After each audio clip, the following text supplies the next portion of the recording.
David Cameron. Well, I'm joined now by Kate Andrews from the Adam Smith Institute, a free market think tank, and by Belinda Phipps from the Forces Society, who campaign for women's equality and rights. Welcome to both of you. Belinda Phipps, first of all, if the gender pay gap is closing, why do we need legislation now? Well, it's taken 45 years. The Equal Pay Act was put in place 45 years ago, and it's been too slow. And the Equal Pay Act would have allowed women to take a case over equal pay, and to do that you need information. So publishing the pay gap is another step in the right direction. The fact there's a gap at all is disgraceful, and really it's closing at such a slow pace. We need to get on and get companies to publish those figures. I mean, do you agree with that, Kate Andrews, that there just shouldn't be a pay gap whatsoever? So anything that closes it, finally, is a good thing.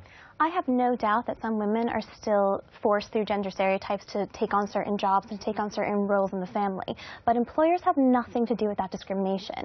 The ONS, the Office of National Statistics, found just last year, in November 2014, that women aged between 22 and 39 are actually on average earning more than their male counterparts. The pay gap is accounted for. It's accounted for when women are making different choices that they want to make outside of the workforce. Right. But when women stay in the workforce and they're being as rigorous as their male counterparts, they actually achieve more. Right, so you're saying that if they do the same job for the same number of years, there are no women being paid less by employers for doing the same job as a man? I have absolutely no idea if there are no women, but the Office of National Statistics tells us that on average they're doing significantly better. Well, only in that age group that you said, between 22 and 39. I mean, the ONS also says that overall, when you look at the overall workforce with women, the gap is 9.4%.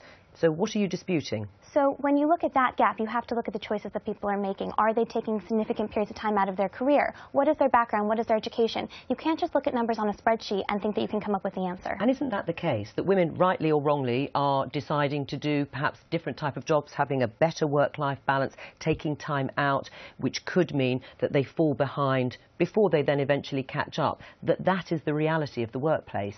Of the poor in this country, 2/3 of them are women, so something's going wrong, fairly obviously. And we'd like women to have access to as much income and freedom to spend that income as men have, and they don't have that right now. Part of the cause of that are the differences in pay. Some of the differences are hour for hour, and hopefully publishing these figures will solve that. But actually the devil is in the detail. Some of them are about the choices that are being made, but not free choices, because we bring up little girls and little boys to have different expectations. Being a train driver pays you £35,000 a year. It's a very good job. 5% of women do it. School career officers are not pointing women towards that job. So publishing the pay gap, particularly in the way it's currently being published, will not solve the big difference between men and women in the income they have available. It will make a difference to hour-by-hour pay.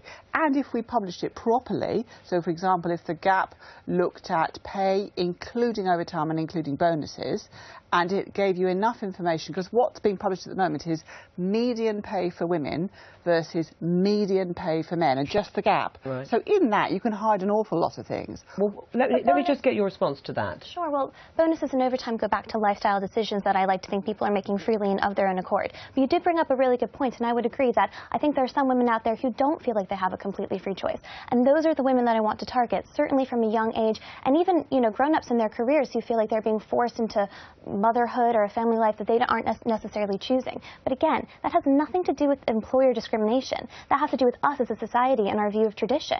And I don't understand why the Prime Minister is trying to crack down on the people who are actually, when women are doing the same jobs, paying them more, promoting them more aggressively, and overall, if men and women do the same jobs, they tend to earn more over their own career. And actually, the recent evidence is that girls are doing better than boys at school. More of them now, 55%, I understand, are graduate entrants at university. And actually, employers anecdotally prefer women because they are better at, you know, dealing with different issues, multitasking. It's boys and men who, in the future, will be the ones that are struggling. And still 2/3 of the women are poor. They've had less of history to inherit for a start, let alone earn. This is such an overdue action, though, because in the Equality Act, this was a clause that's never been implemented. It's being implemented 5 years late. We've waited 45 years for equal pay. There is a gap. It may, in terms of hour by hour, it may not be as big as it once was, but the fact it exists at all is a disgrace. Nobody sitting around this table doesn't want equality for women, but the real question is what is actually going to bring them a better quality of life, and this crackdown is not targeting the real issue. The reason But it won't harm it, will it?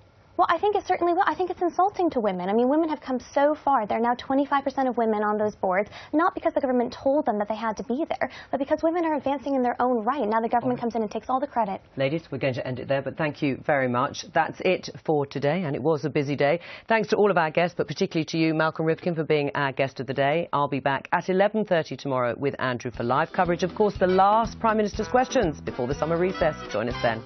Bye.